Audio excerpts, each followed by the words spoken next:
Jika berbicara mengenai polimer, hal yang pertama kali yang terpikirkan tentunya adalah plastik. Memang, plastik merupakan polimer. Namun, polimer tidak hanya berbentuk plastik. Jadi, sebenarnya apa sih polimer itu? Untuk lebih lengkapnya, mari simak materi berikut. Saya Zalikal Fazul Kabir Dahlan dengan NIM F1B022010 akan menjelaskan materi polimer lebih lanjut. Topik kita pada hari ini, yang pertama, sejarah ditemukannya polimer, yang kedua, definisi polimer, yang ketiga, polimerisasi, yang keempat, pengklasifikasian polimer, dan yang terakhir adalah manfaat polimer. Oke, kita masuk ke sejarah ditemukannya polimer. Dalam bentuk produk nyatanya, sejarah polimer diawali sekitar tahun 1500. Diketahui bahwa orang-orang Indian atau penduduk asli Amerika telah menyadap pohon karet untuk dibuat semacam bola. Lalu, penggunaan kata polimer pertama kali dilakukan pada tahun 1833 oleh kimiawan berkebangsaan Swedia yaitu Berzelius. Teknologi vulkanisasi mengalami perkembangan yang berarti setelah Charles Goodyear mengembangkan teknik vulkanisasi karet alam pada 1839, yang selanjutnya disempurnakan oleh Thomas Hancock. Setelah itu, mobil keluaran tahun 2000 ke atas, beberapa di antaranya sudah menggunakan bahan polimer, yaitu berupa komposit, polimer, dan metal pada bodinya. Selain dalam bentuk produk nyatanya, polimer juga mendapat perkembangan secara konsep yang diawali dengan konsep makromolekul oleh Hermann Staudinger tahun 1920, lalu disusul oleh teori termodinamika untuk polimer larutan pada 1942. Kemudian antara tahun 1949 sampai 1956, teori kristal cair dikreasikan oleh Lars von Sackner dan Paul Flory. Setelah itu, pada kurun waktu yang kurang lebih sama, Michael Schwarz dari Amerika juga mengembangkan teori anionik polimerisasi. Setelah itu, pada 1971, fisikawan Prancis Pierre-Gilles Degennes mengungkapkan model pengulangan difusi rantai molekul dalam bentuk matriks pada polimer yang akhirnya mendapat penghargaan Nobel pada tahun 1992. Dengan perkembangan teknologi nano yang begitu pesat berkat Richard Boyd, maka sekarang dan seterusnya akan banyak rekayasa produk polimer yang canggih dan bervariasi yang akan terwujud. Poin selanjutnya adalah definisi polimer. Polimer adalah rantai berulang dari atom yang panjang, terbentuk dari pengikat yang berupa molekul identik, yang disebut monomer. Polimer juga didefinisikan sebagai substansi yang terdiri dari molekul-molekul yang menyertakan rangkaian satu atau lebih dari satu unit monomer. Kata polimer merupakan turunan dari bahasa Yunani, yaitu poli dan mer. Poli yang berarti banyak, sedangkan mer yang berarti bagian. Poin selanjutnya adalah polimerisasi. Polimerisasi merupakan proses terbentuknya polimer dari monomer. Semakin besar molekul, berarti berat molekul juga semakin besar. Maka bentuk polimer cenderung mengental hingga memadat. Polimerisasi dibagi menjadi 4 macam polimerisasi. Yang pertama adalah polimerisasi adisi. Pada reaksi polimerisasi adisi, terjadi pemutusan ikatan rangkap diikuti oleh adisi dari monomer-monomernya yang membentuk ikatan tunggal. Dan reaksi polimerisasi adisi ini dihasilkan polimer adisi sebagai bentuk produk tunggal. Yang kedua adalah polimerisasi kondensasi. Beberapa peneliti menggolongkan polimerisasi kondensasi adalah polimerisasi melalui gugus fungsi yang melibatkan penghilangan atau penyingkiran molekul kecil, misalnya H2O atau NH2. Yang ketiga ada chain growth polymerization. Reaksi berlangsung cepat dan dalam waktu singkat. Rantai molekul polimer yang terbentuk relatif panjang, namun begitu penambah rantainya hanya dapat berlangsung antara rantai yang sedang tumbuh atau yang disebut dengan growing chain dengan monomer. Yang terakhir adalah step growth polymerization.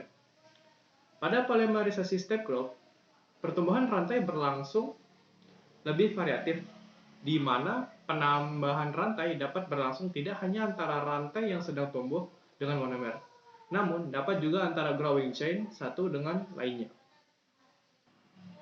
Poin selanjutnya adalah pengklasifikasian polimer.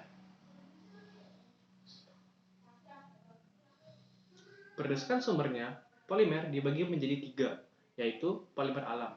Polimer yang terjadi secara alami, contohnya adalah karet alam, karbohidrat, protein, selulosa, dan wol. Yang kedua adalah polimer semi sintetik, merupakan polimer yang diperoleh dari hasil modifikasi polimer alam yang dipasarkan di bawah nama seluloid dan gunpowder.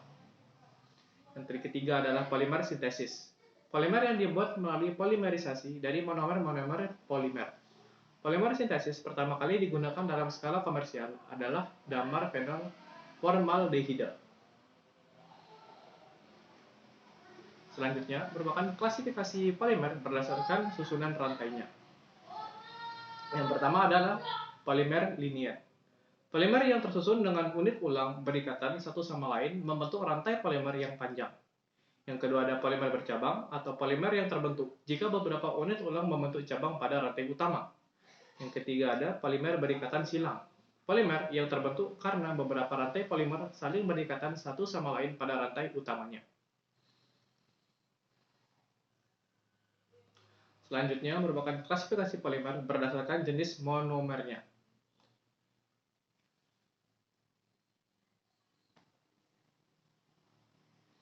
Yang pertama ada homopolimer, merupakan polimer hasil penggabungan monomer yang sejenis. Contoh homopolimer adalah polivinyl klorida, polietena, polipropilen, dan karet alam. Yang kedua adalah copolimer, merupakan polimer hasil penggabungan monomer yang tidak sejenis. Contohnya dari sini adalah nilon, polister, dan rayon. Selanjutnya merupakan klasifikasi polimer berdasarkan pengaplikasiannya. Yang pertama adalah polimer komersial, merupakan polimer yang disintesis dengan biaya yang murah dan diproduksi secara besar-besaran atau secara massal. Yang kedua adalah polimer teknik, merupakan polimer yang memiliki sifat unggul tetapi harganya mahal. Oke, poin yang terakhir adalah manfaat polimer. Berikut merupakan beberapa produk polimer dan kegunaannya di kehidupan sehari-hari. Yang pertama adalah plastik polietilena atau yang biasa disingkat dengan PE. Polimer ini dihasilkan melalui reaksi penggabungan atau polimerisasi adisi dari monomer etena. Polimer ini banyak digunakan untuk plastik pembungkus, ember, panci, dan pembungkus makanan lainnya. Yang kedua ada plastik polietilen tereftalan atau PET. Polimer ini dihasilkan melalui reaksi polimerisasi adisi dari monomer etana. Polietilen tereftalat bersifat lunak dalam air panas serta dapat digunakan untuk membuat film, tas plastik, dan jas hujan. Yang selanjutnya adalah plastik politetrafluoroetana atau yang biasa kita kenal dengan teflon. Polimer ini banyak digunakan sebagai pelapis karena tahan terhadap panas, bahan kimia, dan permukaannya licin. Contohnya adalah alat penggorengan yang tidak lengket dan tahan panas, seperti teflon. Yang selanjutnya adalah plastik polistirena atau PS. Polimer ini dihasilkan melalui reaksi polimerisasi adisi dari monomer stirena. Polistirena bersifat rapuh dan kenyal serta dapat digunakan untuk isolasi dan pembungkusan.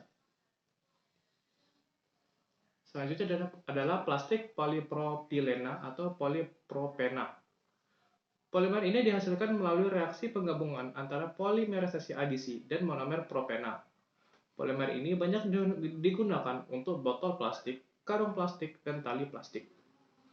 Yang selanjutnya adalah plastik polivinyl klorida atau PVC. Polimer ini dihasilkan melalui reaksi penggabungan polimerisasi adisi dari monomer vinyl klorida. Polimer ini banyak digunakan untuk pipa dan karet. Terakhir adalah dacron. Polimer ini terbentuk melalui reaksi polimerisasi kondensasi dari monomer metil tereftalat dan glikol, seperti nilon. Dacron adalah serat sintesis yang dapat digunakan untuk bahan standar. Sekian dari saya tentang materi polimer. Kurang lebihnya mohon maaf. Assalamualaikum warahmatullahi wabarakatuh.